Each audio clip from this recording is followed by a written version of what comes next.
Welcome back class 11C।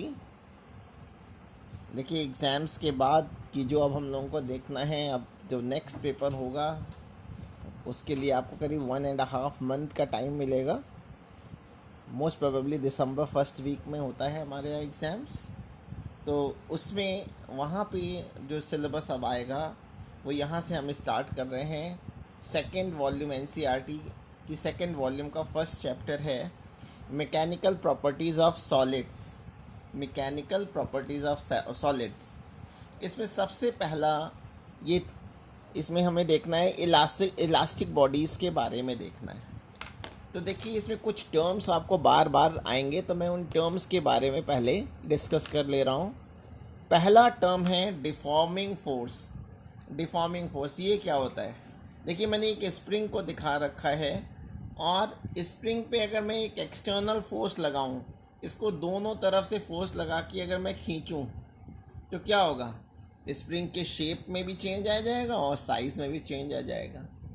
तो उस external force को बच्चों, उस एक्सटर्नल फोर्स को डिफॉर्मिंग फोर्स कहते हैं, जिसको अगर हम किसी बॉडी पे अप्लाई करें तो उसके शेप और साइज़ में चेंज आ जाए।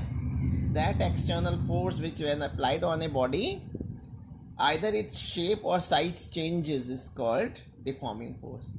तो केवल नाम बदल दिया गया है, ये है फोर्स, ये एक्सटर्नल फोर्स ही है, लेकिन इस लेसन में मैकेनिकल प्रॉपर्टीज ऑफ सॉलिड में इसको हम डिफॉर्मिंग फोर्स कहेंगे।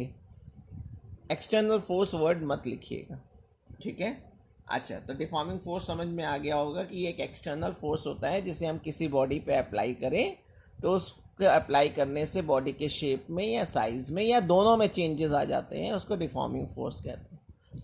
अब ये फोर्स है तो इसकी SI यूनिट तो न्यूटन होगी, CGS यूनिट डाइन होगी, ठीक है? अब नेक्स्ट टर्म है इलास्टिक बॉडीज़। इलास्टिक बॉडीज़ क्या होती है?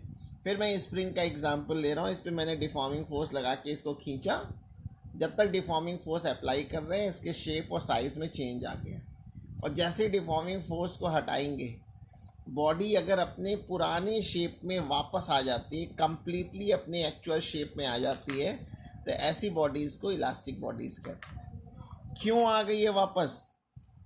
क्योंकि डिफॉर्मिंग फोर्स के ऑपोजिट डायरेक्शन में स्प्रिंग भी एक फोर्स लगाती है। जो स्प्रिंग फोर्स लगाती है उसको हम लोग कहते हैं रीस्टोरिंग फोर्स। रीस्टोरिंग फोर्स का काम होता है रीस्टोर करना, उसको अपनी उसी ओरिजिनल शेप में वापस लाना, ठीक है?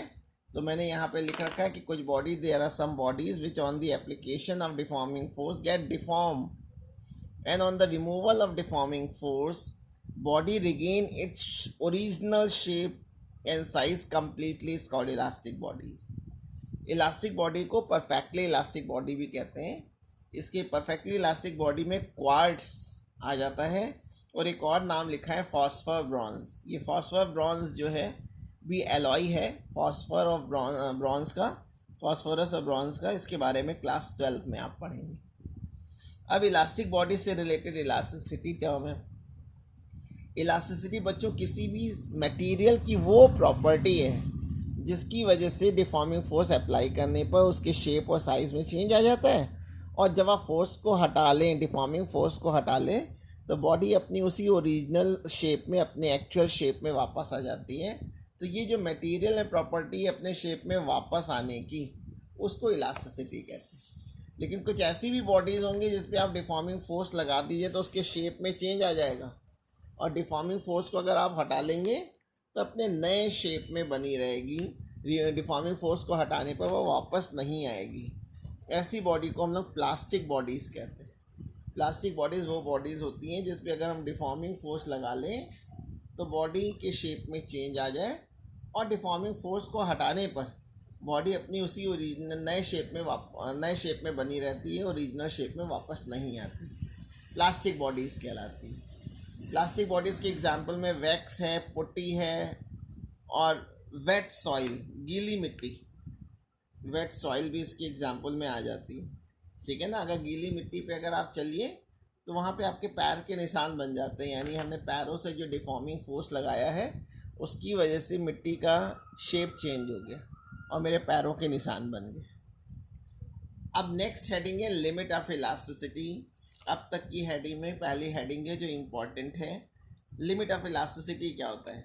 यहाँ मैंने दो स्प्रिंग दिखाई हुई है। पहली स्प्रिंग वो है जब हमने कोई डिफॉर्मिंग फोर्स नहीं लगाया, लेकिन अगर मैं डिफॉर्मिंग फोर्स इस पर लगाऊँ तो इसकी लेंथ बढ़ेगी और जैसे ही हटा देंगे वापस आ जाएगी।